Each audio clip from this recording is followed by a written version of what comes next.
As someone who has always been moved by the love story of Aragorn and Arwen, I've spent a lot of time thinking about what happened after the happy ending. The films show us their wedding, their reunion, and we assume they lived happily ever after. But Tolkien's actual account of Arwen's life after the War of the Ring is one of the most heartbreaking stories in all of Middle-earth. She got her fairy tale romance, yes, but the price she paid for it was almost unbearable. So what was Arwen's life actually like as Queen of Gondor? How did she spend those long years? And what happened when it all came to an end? That's what we'll investigate in this video. Let's start with the choice Arwen made, because understanding it is crucial to everything that follows. Arwen was the daughter of Elrond, one of the most powerful elves in Middle-earth. She was born in the year 241 of the Third Age, which means by the time she married Aragorn, she was nearly 3,000 years old. As a half-elven, she had a choice that pure elves didn't have. She could choose mortality and remain in Middle-earth, or she could sail west to the Undying Lands and live forever. She chose mortality. She chose Aragorn. And that choice was irrevocable. Here's what Tolkien writes in the appendices. But the choice of Luthien was also laid on her, and she was not bound to it by her race, but by the doom of the Peredil, and in making it, she bound herself to death. This is important. Arwen didn't just choose to stay in Middle-earth for a while. She chose to become mortal, to age and die like a human. The moment she made that choice, her immortal elven life ended. There was no going back, no changing her mind later. She had given up eternity for love. The wedding happened shortly after Aragorn was crowned King Elessar. Elrond brought Arwen from Rivendell to Minas Tirith, and they were married in the summer, following Sauron's defeat. Tolkien describes it beautifully. And she was now willing to become mortal, and to pass out of the world, with him, in mortal guise. So Arwen became Queen of Gondor and Arnor, ruling alongside Aragorn. For 120 years, they ruled together, and by all accounts, these were good years. Aragorn was a just and wise king, restoring the glory of Númenor and bringing peace to the lands that had known war for so long.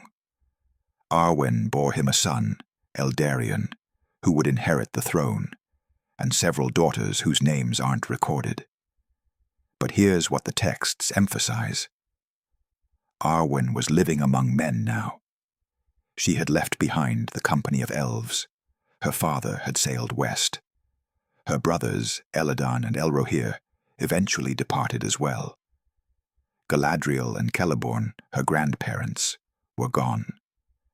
The elves who remained in Middle-earth grew fewer with each passing year. She was immortal no longer, but she still carried the memories of 3,000 years, memories of ages and people that were fading from the world. Think about what that means. She remembered the elder days. She remembered her grandmother Galadriel in her full power. She remembered Rivendell when it was newly built, when Gil-galad was still alive, when the elves were numerous and mighty. And now she lived in a world where all of that was passing away, becoming legend and memory. There's a passage in the appendices that hints at this melancholy. There she lived with Aragorn for 60 years in great glory and bliss. Yet at last he felt the approach of old age, and knew that the span of his life days was drawing to an end. Great glory and bliss, yes, but notice what comes next. At last. There's an inevitability to it, a sense of waiting for the end that must come. Aragorn lived longer than any of his ancestors since the fall of Númenor, 120 years. But for Arwen, who had lived for 3 millennia, 120 years was nothing. It was a brief moment. and she knew from the beginning that it would end this way. She knew she would outlive him, knew she would be left alone. When Aragorn finally felt age approaching, he made a decision. He didn't want to wither and decline into helpless senility.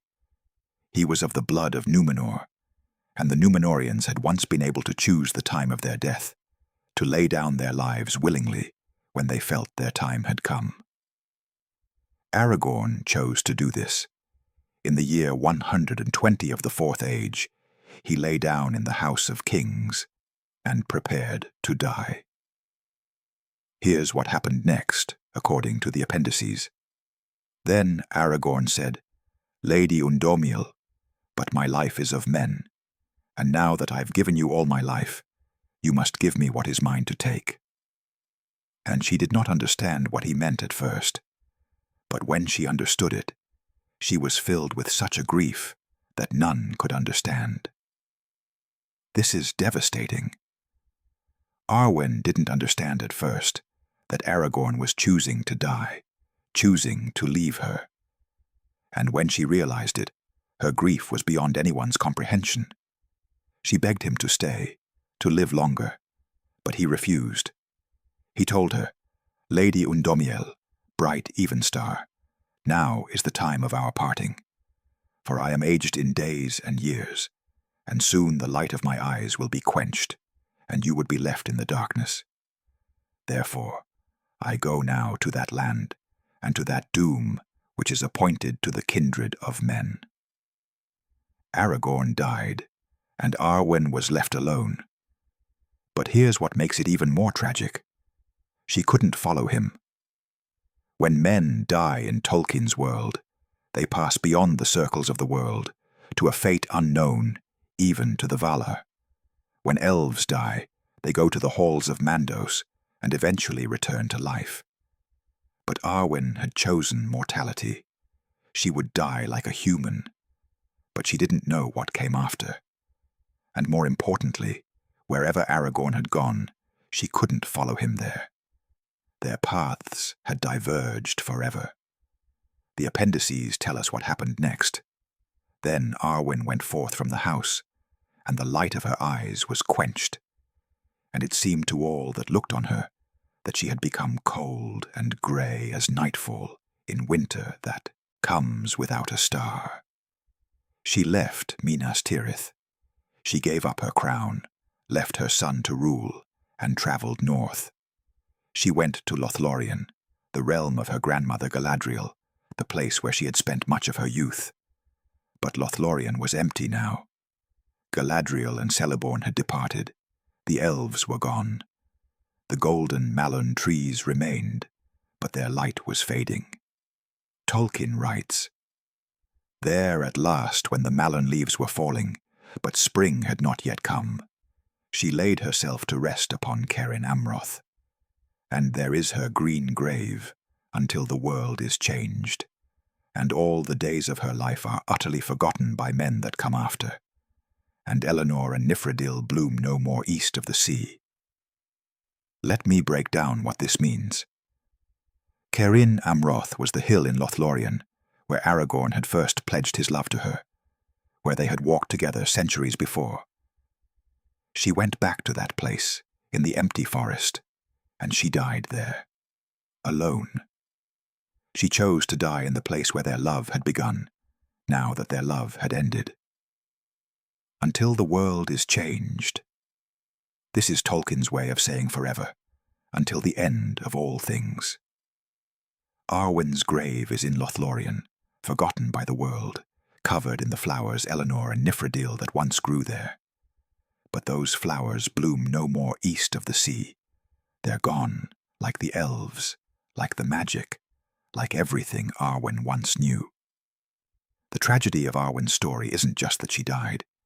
It's that she died utterly alone, having given up everything, her immortality, her family, her people, for love. And when that love ended, she had nothing left. No home to return to, no people to comfort her. Just an empty forest and memories of what had been.